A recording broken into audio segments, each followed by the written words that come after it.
ایک گھنے اور سرسبز جنگل میں ایک بڑا اور طاقتور شیر رہتا تھا۔ وہ بہت مغرور اور کچھ حد تک بے وقوف تھا۔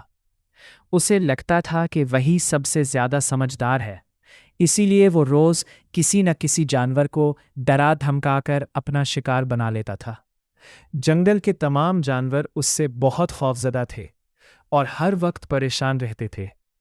ایک دن سب جانور اکٹھے ہوئے اور کہنے لگے، اگر ایسا ہی چلتا رہا تو ہم سب ایک دن ختم ہو جائیں گے۔ ہمیں کوئی حل نکالنا ہوگا۔ کافی سوچ بچار کے بعد سب کی نظر ایک چھوٹے مگر نہایت ذہین خرگوش پر پڑی۔ خرگوش نے مسکرا کر کہا، فکر نہ کرے، میں اس مسئلے کا حل نکالتا ہوں۔ اگلے دن جب خرگوش کو شیر کے پاس جانا تھا تو وہ جان بوجھ کر دیر سے پہنچا۔ شیر اسے دیکھتے ہی غصے سے دہاڑا، اتنی دیر کیوں لگائی؟ کیا تم اپنی موت کو بھول گئے ہو؟ خرگوش نے ڈرتے ہوئے مگر ہوشیاری سے جواب دیا، حضور، میں تو وقت پر ہی آ رہا تھا، مگر راستے میں ایک اور شیر نے مجھے روک لیا۔ وہ کہتا تھا کہ وہی اس جنگل کا اصل بادشاہ ہے، اور اس نے مجھے آپ کے پاس آنے سے منع کر دیا۔ یہ سنتے ہی شیر کا غصہ آسمان کو چھونے لگا۔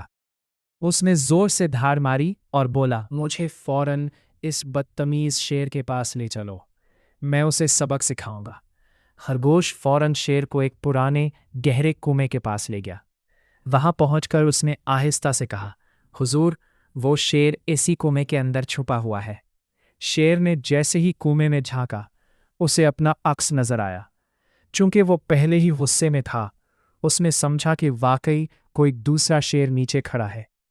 اس نے زور سے دھوڑ ماری تو کنویں میں اس کی آواز گونج کر واپس آئی۔ اسے یقین ہو گیا کہ دوسرا شیر بھی اسے للکار رہا ہے۔ غصے سے اندھا ہو کر بے وقوف شیر نے بغیر سوچے سمجھے کنویں میں چھلانگ لگا دی، اور یوں ہمیشہ کے لیے ختم ہو گیا۔ خرگوش خوشی خوشی واپس جنگل آیا اور ساری کہانی سب کو سنائی۔ تمام جانور بہت خوش ہوئے اور خرگوش کی عقل کی تعریف کرنے لگے۔ اس دن کے بعد جنگل میں امن اور سکون قائم ہو گیا۔ سبق: